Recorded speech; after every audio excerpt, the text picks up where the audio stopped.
From the whispered white lies to elaborate schemes of deceit, deception permeates human interaction.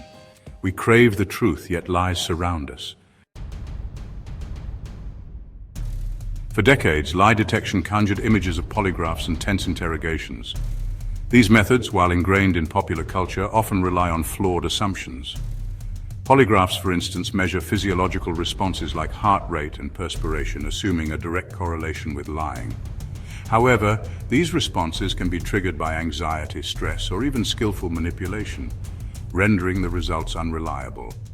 The quest for a more accurate and nuanced approach to lie detection leads us away from physiological indicators and toward a richer source of information. Language. While the body may betray fleeting signs of deceit, language offers a more revealing window into the liar's mind. Linguistic analysis, a burgeoning field in deception detection, posits that the construction of a lie leaves subtle but detectable traces in our speech patterns.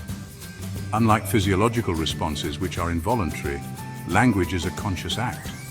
Fabricating a lie, maintaining consistency, and ensuring its believability demands significant cognitive effort. This effort, researchers believe, manifests in telltale linguistic cues that betray the liar's true intentions. One striking pattern observed in deceptive language is the reduction of self-references. When individuals speak truthfully, they naturally use pronouns like I and me, taking ownership of their statements. Liars, seeking to distance themselves from their fabrications, often exhibit a drop in these self-referential pronouns. They may speak in more general terms, shifting the focus away from their own involvement. This subtle shift in language betrays an attempt to minimize personal responsibility and create psychological distance from the lie.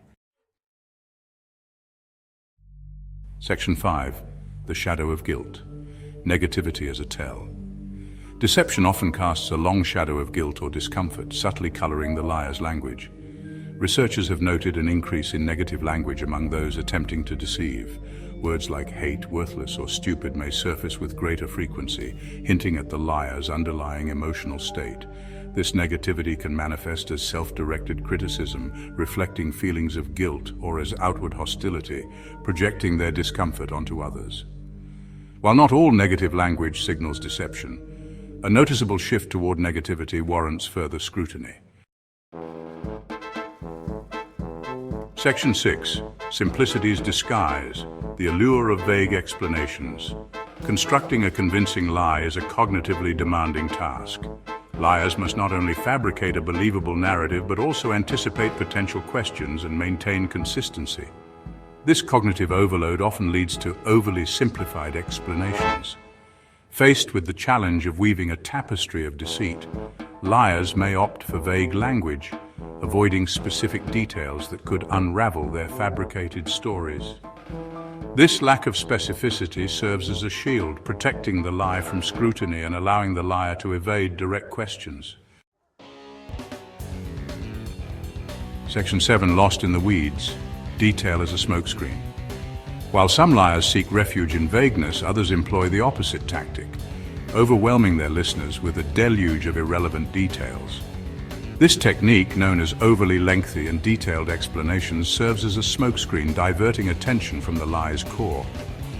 By burying the listener in a torrent of trivial information, the liar aims to create an illusion of transparency and credibility. However, this excessive detail often feels forced and unnatural, betraying the liar's underlying anxiety and need to control the narrative. Section 8. Real-world lies, case studies in deception. The patterns of deceptive language extend beyond laboratory settings, surfacing in high-profile cases of deceit. Consider the infamous case of Lance Armstrong, who vehemently denied doping allegations for years. His denials were marked by a conspicuous absence of personal pronouns, often framing his innocence in hypothetical terms. Conversely, his eventual confession was laced with I statements and emotionally charged language, suggesting a shift toward truthfulness. Similarly, politician John Edwards, initially evasive about his extramarital affair and paternity, eventually acknowledged his actions with direct and self-incriminating language. Section 9. Navigating a world of misinformation. Recognizing deceptive language is not merely an academic exercise. It is a crucial skill for navigating an increasingly complex world. From online scams and phishing attempts to misleading advertising and political spin, our daily lives are saturated with attempts to manipulate and deceive. By arming ourselves with the tools to identify linguistic red flags, we empower ourselves to make informed decisions, protect ourselves from harm, and hold others accountable for their words. While no single linguistic cue guarantees deception, a cluster of these patterns should raise our suspicions and prompt further investigation. In a world where truth is often a matter of perspective, the ability to discern genuine communication from carefully crafted deceit is an invaluable asset.